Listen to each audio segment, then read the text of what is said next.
Hello and welcome to another episode of the HT Physio Quick Tips series. My name is Will Harlow and I'm the Over-Fifties Specialist Physio here at HT Physio in Farnham.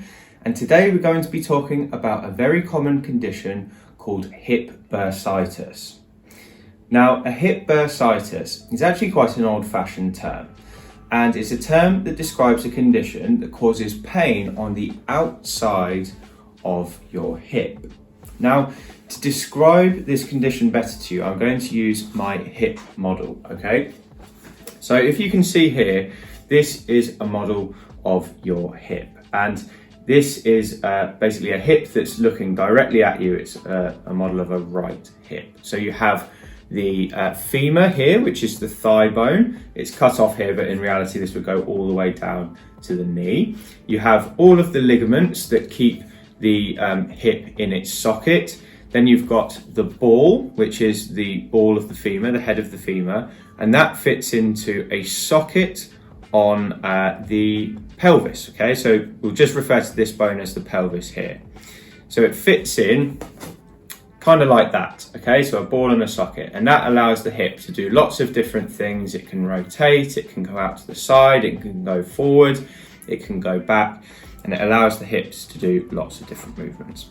Now, if we turn the hip around, you can see this kind of bowl area here at the back of the pelvis. Now, on top of this, you have a set of muscles called the gluteal muscles, okay? And these make up the buttock.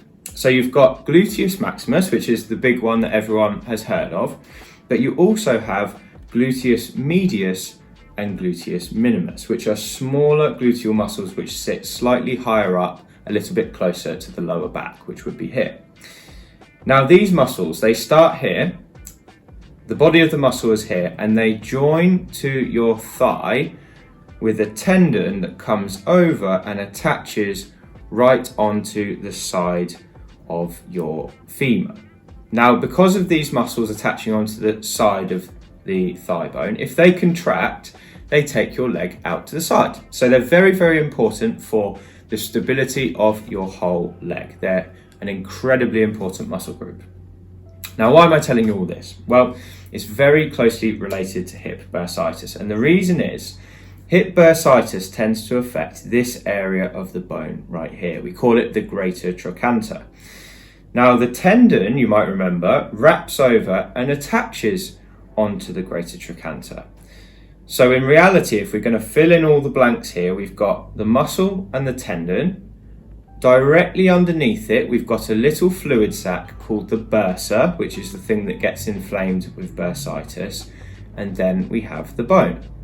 Now the bursa, the little fluid sac, is very important, and its job is to just cushion the area between the tendon and the bone to stop excess rubbing on the bone. Now, bursitis often happens because someone has weakness in these gluteal muscles at the back of the hip. And when these muscles are weak, they don't activate as well as they should do. And what that leads to is rubbing of the tendon on top of the bursa, which can lead to inflammation on the tendon and the bursa itself. And that is what causes bursitis. Now, bursitis is actually a very old-fashioned term, and the reason it's old-fashioned is because once upon a time, we thought that the only thing that was affected here was the bursa.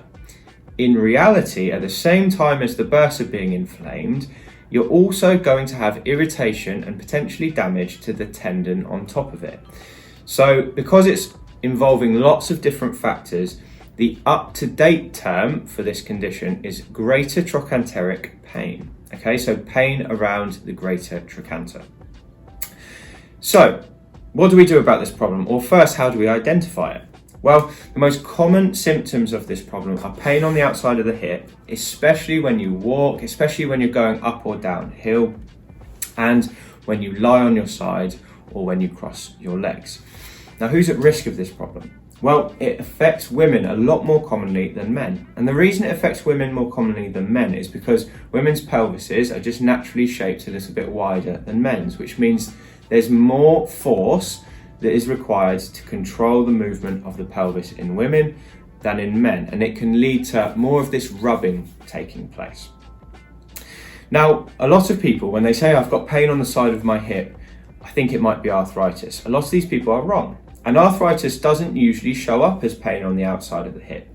It usually shows up as pain inside the groin. So if you've got pain on the outside of your hip, chances are you're more likely to have this problem, okay, this greater trochanteric pain, rather than arthritis. So if you're developing pain on the side of your hip, there are 3 very important things you can do to help to stop it.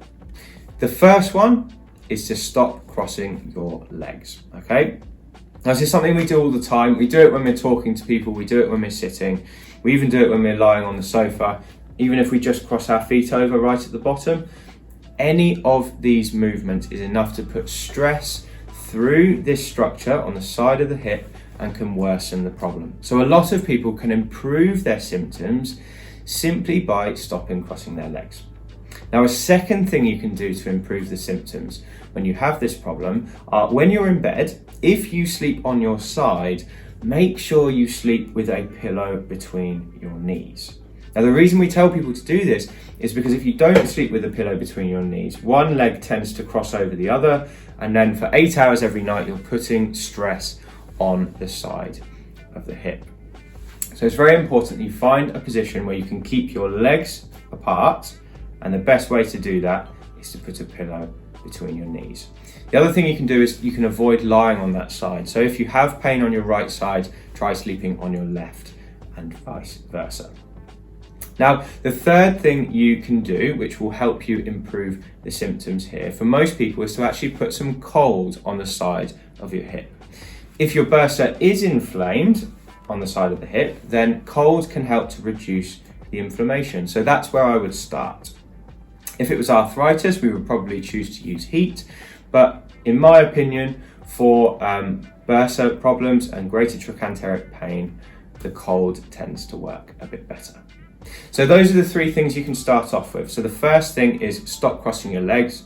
The second thing is sleep with a pillow between your knees. And the third thing is try putting some cold on the side of your hip. Now, to fix the problem fully, you need to address the weakness around the back of the hip.